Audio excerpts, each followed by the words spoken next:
When I first started sharing my art online, a lot of thoughts crossed my mind. I was scared of failure and judgment and not reaching a certain point I had set for myself and my skills. So how to overcome that? How do we overcome that fear? Welcome to a new sketch with me and ramble about things that keep me awake at night. As artists, we often fear being imperfect in our craft. Whether you're a digital or traditional artist, a photographer, and not only visual arts, maybe you're a musician, I bet we all had that thought crossing our mind. I did, and sometimes I still do, but what can we do about it? What if that thought holds you back from sharing your art and from improving and building something joyful out of it? I'm gonna tell you my thinking process and how I stopped being shy, or more accurately, how I managed my shyness. If you follow me on Instagram, you probably see me post reels very often, and it took me long enough to start sharing on YouTube again. I don't know why YouTube feels bigger in some ways and scarier, but I've always loved video making, photography, editing videos. I love everything related to tech and cameras, so it only made sense for me to just start. One of my major fears was, what are people going to think? Do I sound stupid speaking in English? Or what if I post this drawing and I get a negative comment? These are just some of the thoughts that cross my mind. Truth is, you guys, no one cares. Nobody cares about the fact you started an art account or a YouTube channel. Everyone has their own life to live, their own worries, and if you decide you want to share your craft, do it for yourself. For my experience, the outcome is positive 99% of the time, even when I wasn't personally satisfied with my work yet. There's always gonna be someone enjoying your art, or your videos, or your music, or even your journey to learn a new skill.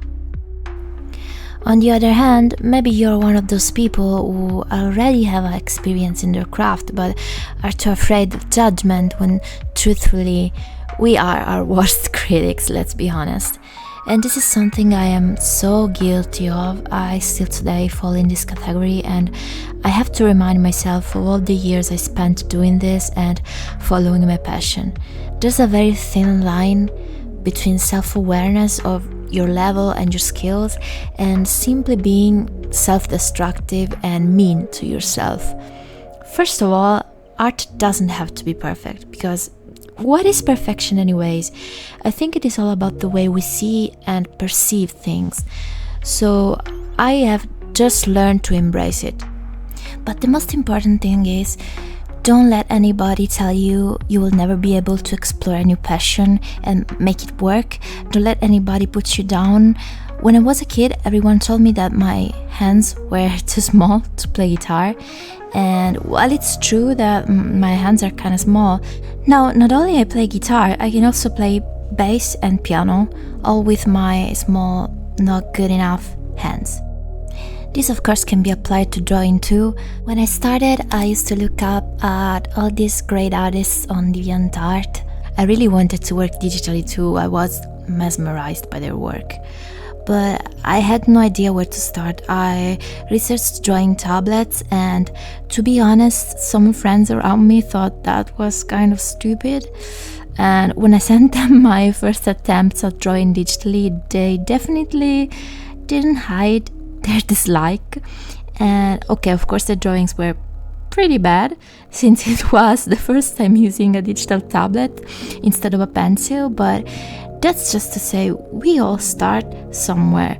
And of course their comments affected me sometimes, and sometimes I thought of quitting, but thankfully I didn't, and I listened to my heart and I kept going. Sorry if that was a little bit cheesy, but it's true, you guys. We all start from zero. We are all creatives, and we all keep bringing human art to the world, and that has a value, no matter your following count. So don't deny yourself the opportunity to do something that brings you joy just for the fear of what others might think. For example, I am posting a lot more sketches lately, which is something I rarely did. I only posted perfect finished and rendered pieces because I thought no one would be interested in seeing my sketches and brainstorming. Turns out people actually like to see the sketches because it's such a raw form of art. It's the beginning of a drawing and the beginning of your thought process of creating that drawing. Plus, I always enjoyed seeing sketches from other artists, so why did I think mine would be less interesting? Listening to this video, you might think, well, I'm too shy, there's no way I could talk to the camera or show my art. Well, I am the type of person who hates phone calls. Like, I'm so grateful for delivery apps because I couldn't even order a pizza. So, yeah, if I managed to do it, trust me, you can too. My method is very simple. I just stopped caring about all those irrational thoughts that kept me from doing what I like. That's it. I'm not saying that's easy, but what helped me immensely was seeing how many people do it without issues, and I just thought, well, I have nothing less, why am I not doing it too? And at that point, the will of creating becomes way stronger than the fear. At least that's what happened to me. Talking about visual arts and drawing, let's spend some words on commissions. I know you want to hear about it. And the idea that you need to be quote-unquote perfect to offer commissions. People on Instagram often ask me, what if I'm not good enough to start? What if I'm not perfect enough? What if I'm not ready? What if I deliver the artwork and the client doesn't like it? Etc, etc. I'm not saying these thoughts aren't valid, because I had them too, especially if I work on big projects, even though I have a lot of experience in this field. So don't feel alone. It's okay to be nervous from time to time. If these things crossed your mind, though, before you start, you're asking yourself the wrong questions. It's not about being perfect, quote-unquote perfect, because as I said before, nobody is. It's about the process. You will learn and improve as you go. You wouldn't even recognize my art if I showed you my first commissions, believe me. But looking back, I'm glad I started at that time, because otherwise I probably wouldn't even be here today making this video, and that's kinda crazy to think about. Obviously, in this video, I'm only talking about your emotions and feelings of opening your commissions and maybe starting a career out of your art. But I promise I'll make a video where I talk more in depth about the topic, and because I have a lot of do's and don'ts I want to share with you guys, and things I wish I knew before that I think it would be useful if you're just starting out. So my small suggestion for today's video is to start getting used to share your art online, if you want of course, and slowly build your confidence. When you feel your style is consistent enough, at least at that stage, because it's obvious you're going to evolve, but if you wait for that moment, then you're never going to start. You need to start somewhere. At that point, I would publish my first listings. Believe me, actually starting is the easiest part. And I don't think though the term is fitting, because even if you publish your first listing, there's no guarantee that you'll get a request right away. And don't feel sad, that's completely normal. So you can chill from that point of view. That's what happened to me too. It's a process. You grow and learn, and you will eventually know when you're ready.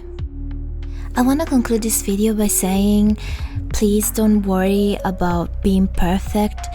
Don't compare yourself with other people, and don't let negative comments affect you. The most important thing is that you're happy doing what you love, whether you want to build a career out of it or just keeping it as a hobby. Thank you guys so much for watching this video and for listening to my ramble. I really hope this can be inspiring if you're feeling a bit down. Remember, you can find all my brushes on Ko-fi. Most of the sets are free, so you can try them and let me know what you think. I really hope I can see you next Sunday on my next video. Bye bye!